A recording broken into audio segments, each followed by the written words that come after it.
Today we're comparing the Honda 3000 with this Max Peating Rod smaller generator. Did you know that the Honda is rated at 23.3 amps? And so is this little generator thanks to its high-speed motor technology.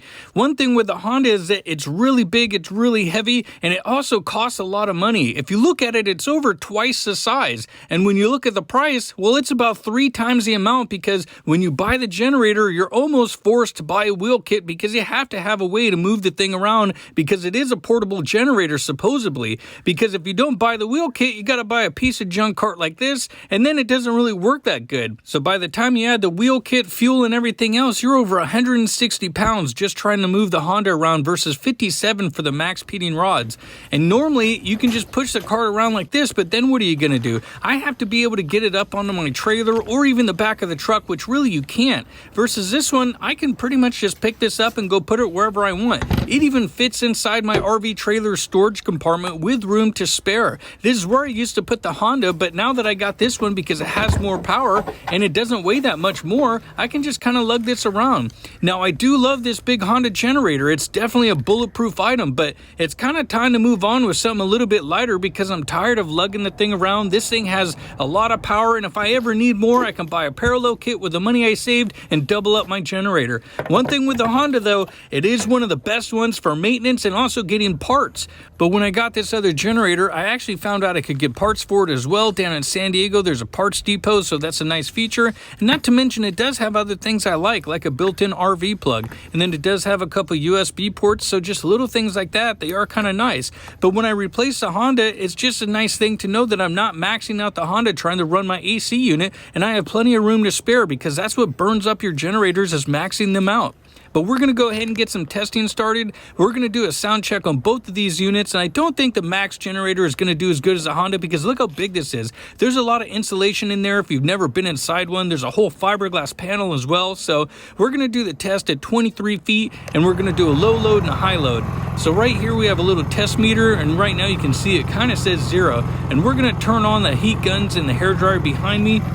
And so we'll start off with the low load test, and this is kind of how they do all of their testing. They'll do a quarter load test at 23 feet away, and that's how they'll get their decibel rating. So you can see we're at about 800 watts and about 6.3 amps. So we'll go up here and do a quick sound check and see what it looks like. Now, I've done this sound check plenty of times before on this particular generator, and the wheel kit actually helps knock off a dB or 2. And what we're looking at is basically around 57 decibels or so, which is pretty much normal for this Honda. And so when I installed this the other day, I found out, well, I think I might end up moving this. But while you guys are here, definitely smash that like button for me and subscribe and ring that bell if you want to see more content that's coming out real soon.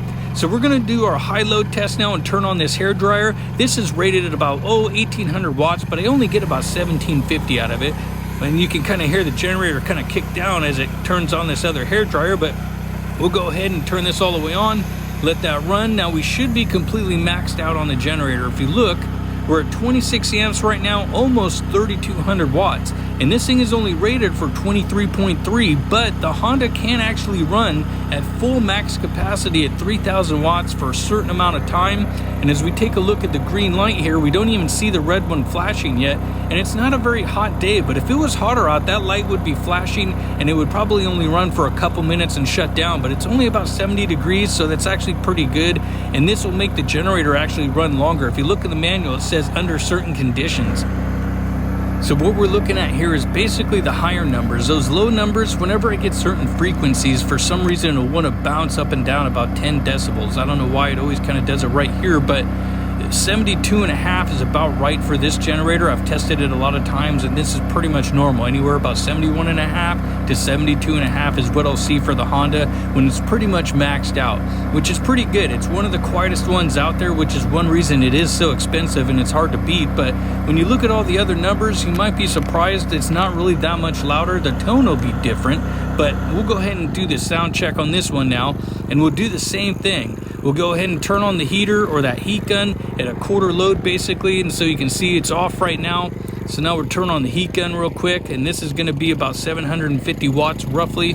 So we'll go ahead and take a look over here, and you can see right about 760 or so, 6.15 amps. And so we'll see what it looks like up here. So I've tested a lot of different generators. If you haven't seen my other videos where I test several different others, this comes in right where you would see the Champion, right where you would see the Predator. The Westinghouse is actually a pinch louder at about 62.5 doing this same test, but this comes out right where all those other generators are that are 3500 and 4500 watt. And so now we'll do that high load test and see what it sounds like. So we'll take this hair dryer, we'll turn this on all the way. You'll hear the generator kick up all the way. Now we'll go ahead and take a look at this meter here. Now this should be, again, fully maxed out because both of these generators are 23.3 amps. You can see we're at 25.5. So now as we take a look, the light is going to be on. You can see it there, it's blinking. And this is perfectly normal. This is what all the other generators would be doing right now as well, because you are overloading it a little bit. And so at max RPM and with the motor pretty much full throttle, it's coming out where all the other generators are. I decided to actually cut the film for a minute and let it run for another 5 minutes, and it's still running out there. So, and again, you can see the numbers, they're right around 74-ish, 74.5, give or take. And again, this is where you will see all those other bigger generators that are 4,500 watts or so.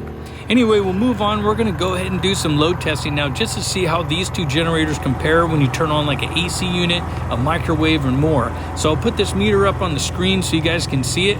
And right now you can see how it says 0.82 amps. That's the orange numbers. That's actually the converter that's on in the trailer, so that's providing a small load. And we'll turn on a few things like maybe this little heater here in a minute. That's actually great. If you don't have one, I'll put a link in the description. Those things are great.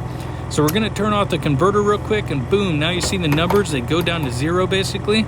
And then we'll move over to the AC unit here in a second. You can see now the battery is not charging anymore, so we're good there. That way the test is pretty equal.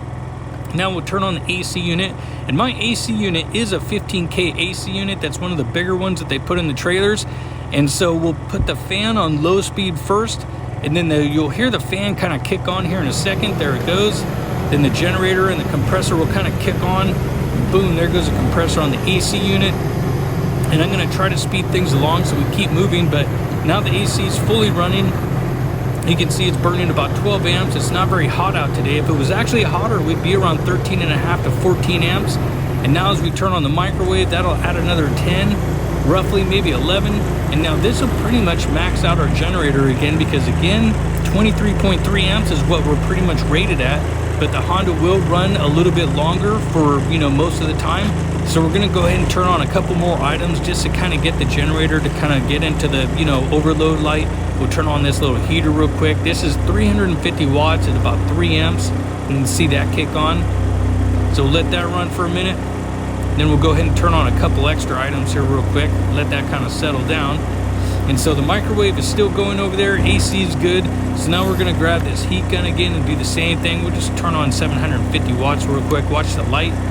Now you can see the red light comes on, and we're fully maxed out at like 30 amps, which is pretty crazy. And this thing will shut off probably in a second or two, but I decided just to kill it for the heck of it so we can kind of move on with the test and get to the next one. Because it's not really about what can last the longest, because that's how you kind of burn up generators, is running them at max all the time. So we'll go ahead and do the same test. I'll throw the meter up on the screen again. We'll go back inside and turn on that AC unit. And we're going to do the same thing and turn on the fan on low and turn the AC unit on, which both of these generators are on eco mode, just so you know, which when you do have high loads like this, you really should have it off eco mode. But we'll listen. Here comes the fan. Watch the compressor kick on here and watch the numbers just in a second. You'll see the voltage drop also a little bit as well, just like the Honda did. And here it goes. Compressor kicks on. Generator drops down and up it goes. So now we got cold air blowing out. So we'll go out here real quick and just kind of get a little sound of what it looks like. Because for the most part, the generator's, running about, half throttle, 60%. So we'll go ahead and turn on that microwave real quick and basically put our max load on it and see how it does as well. And again, it's going to be pretty much overloaded at this point, but you can kind of see the little bit of a drop. But other than that, it's handling it fine. And a lot of times I don't even use my microwave that much. What I'm looking for is a small generator like this that can handle the AC unit. Because with the microwave on, sure, it's overloaded, but I handled the AC unit with plenty of room to spare. But we'll go ahead and go back inside and do the same test we did with the Honda. But, for a small generator like this, it's compact and easy to move around. And the big Honda, I don't know about you, but I like the Honda a lot, but it's just so much more convenient to lug this thing around when all I really want to do is run the AC unit in my trailer with room to spare, so I'm not frying the generator. So now we'll go ahead and turn on the little heater, and I assume this will probably shut it off here in a second after maybe another 2-3 amps. We'll just kind of watch it and see what it does. Yeah, and there it goes, so pretty much off. I mean, for the most part, the generator did everything I needed it to do, and it ran exactly how it should and shut down when it should. But for a small compact generator, it'll run your biggest AC unit, not 2 of them, but it will run 1. And, you know, it's something that's just small and compact for, you know, my travel trailers. So I hope you guys liked the video. Be sure to smash that like button for me and subscribe. And until then, I hope to see you guys next time.